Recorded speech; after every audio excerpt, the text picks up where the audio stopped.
Hey guys, kembali lagi dengan saya Michael Kristiawan di podcast Online Seller Daily Life. Kali ini gue mau ceritain tentang kopi. Kenapa? Karena gue itu kemarin habis ke pameran World of Coffee yang ada di JCC. Dan itu rame banget, happening banget. Dan menurut gue itu event sih pecah banget ya, kayak lebih ke bukan lebarannya lagi ya, apa ya. Kalau lebaran kopi kan Jakarta Coffee Week, kalau ini lebih international banget soalnya. Jadi banyak bule, ada orang dari Malaysia, Thailand, Bangkok, Vietnam, ya banyak lah macam-macam. Dan mereka itu pada datang ke sana buat nyobain dan lihat-lihat kopi. Nah, buat yang pengen tahu eventnya kayak apa, jangan kemana-mana, tetap dengerin di podcast episode ini.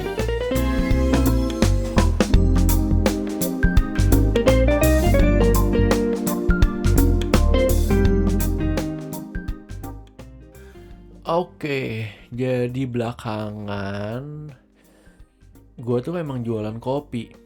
Gue jadi roaster, terus gue jualan coffee beans dari beberapa area di Indonesia. Dan gue ngerosting, ada yang dark, ada yang medium, ada yang light, ya tergantung bijinya itu mau dibikin apa. Nah, masalahnya adalah ketika gue ikut cupping.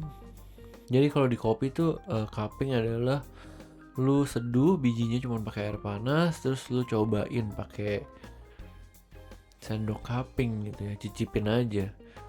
Nah, ketika gue coba kopi yang disangrai medium, light gitu, light medium, itu lebih cenderung ke asem ya. Kopi itu asem. Nah, tapi asemnya itu tuh beda-beda. Anggapannya kayak apa ya? Kayak lu makan mangga kan asem semua mangga ya. Asemnya ada yang asem, iya beda-beda kan. Mangga mana lagi, mangga gedong, mangga Indramayu, mangga gincu, mangga Thailand, beda tuh asemnya. Tapi secara basic lu tahu itu rasa mangga. Jadi ada yang lebih ke asemnya kayak wangi kacang, nih asemnya kayak wangi bunga gitu. Atau nih ada rasa berries, atau lebih ke buah yang mateng, yang agak manis, yang sweet gitu ya. Nah, jadi memang asemnya itu beda-beda. Dan ketika gue lihat fenomena ini tuh banyak muncul belakangan di kota-kota besar ya. Namanya adalah kopi specialty. Apa sih itu kopi specialty? Ketika lu itu minum kopi dan lu tahu ini tuh beansnya dari mana, ditanam di ketinggian berapa, terus bijinya nggak ada yang defect gitu ya, nggak ada yang cacat, semuanya bagus bentuknya, seragam gitu, nggak ada benda asing, dan diseduhnya pakai filter. Dan lu bisa tahu kalau itu tuh nanti taste-nya tuh kemana gitu, ke mango kah, ke berries kah, atau ada floralnya, ada bunga apa, bunga putih, bunga kuning, bunga merah gitu. Dan itu bisa di-achieve kalau lu bikinnya light roast. Kalau udah dark roast ya udah nggak bisa. Nah, ketika di event itu banyak banget para barista gitu ya, kayak roaster village namanya. Itu pada bawa beans dia seduhin, dia kasih lihat. Itu satu pack itu bisa 600.000 sampai 2 juta itu si kopinya. Jadi ya gue bingung juga sih, emang kalau lu sekali nyeduh itu harganya di 50.000 sampai 100.000, ya bisa emang masuk harga segitu karena bijinya emang mahal. Sekilonya biasanya tuh 120. Ini untuk Arabica ya, 120 sampai 200.000. Tapi kalau yang import itu bisa di 300 sampai 800.000 ya per kilo ya. Nah, itu dia jual kalau satu servingnya cuma 15 gram ya itu. Ya berarti kan sekitar, kalau 800.000 sekilo berarti 100 gramnya 80.000. Ya 15 gramnya sekitar dibagi 6 ya. Enggak. Dibagi berapa tuh? Iya 6. 15 gramnya sekitar 15.000 lah satu serving. Ya dia bisa jual di 50 atau di 30-40 ribu masih bisa ya. Nah, fenomena ini tuh tersebar di seluruh Indonesia, kopi specialty.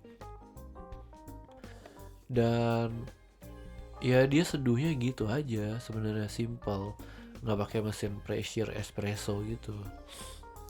Dan menurut gua ini tuh lebih ke apa ya, kayak lebih ke gimmick gitu. Ini menurut gue ya, gue dihujat aja nggak apa-apa sih.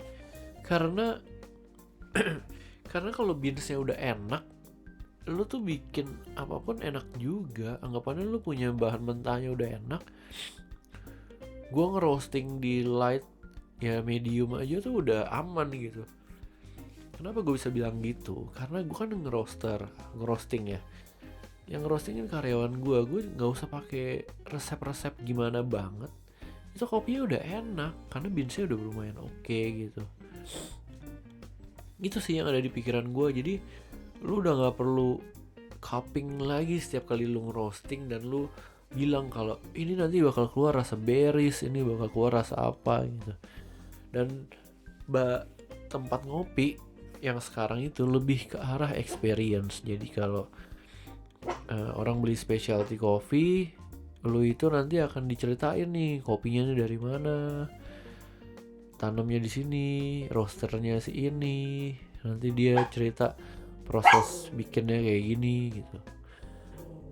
Pinat, jangan berisik, bobo. Sorry nih ada anjing gua gonggong. Nah, terus lanjut lagi ya ke acara World of Coffee. Itu benar-benar ramai banget, jadi banyak banget penjual green beans, roaster, mesin-mesin roasting, coffee shop, cafe, banyak banget di sana. Dan acaranya itu yang brewing ya, yang dilombain dia gimana cara dia nyeduh, pakai airnya gimana, alatnya apa, beansnya berapa, cara nuangnya gimana, itu semua di ada semua lagi lomba gitu. Orang-orang yang ikut tuh dia pakai airnya beda-beda, beansnya beda-beda gitu, diseduh nanti sama jurinya dinilai. Itu perlombaannya, tapi secara garis besar eventnya itu diisi oleh tenan-tenan dari seluruh dunia. Ada yang dari Norwegia, ada yang dari Selandia Baru, Australia, Singapura, Jepang, ada semua tuh. Malaysia, Penang. Aduh, gue juga gak bisa sebutin satu-satu karena banyak banget tenannya dan hebat-hebat sih menurut gue ya. Ya gue sih cuma datang sebentar karena memang pada saat gue datang tuh gue lagi kurang sehat. Jadi gue muter-muter aja lihat-lihat roster-roster yang ada. Terus gue nyobain sedikit lah di bootnya supplier green bean gue cobain, oke juga sih. Karena gue juga udah lumayan sering cupping ya, jadi ada beberapa event mereka kan jualan beans gitu. Gue datang, gue cupping, gue cobain beberapa beans dia. Atau enggak ya mampir aja ke coffee shop siapa gitu. Ya kira-kira itu sih eventnya kopi. Dan menurut gue ya itu tadi, kopi Arabica yang lagi booming sekarang dan specialty. Bahkan ada loh nama barnya Poche, itu di Muara Karang. Dia cuma jual kopi doang, nggak ada makanannya. Ya datang ke sini cuma buat ngopi, segelasnya bisa 50-100 ribu lebih juga ada. Karena dia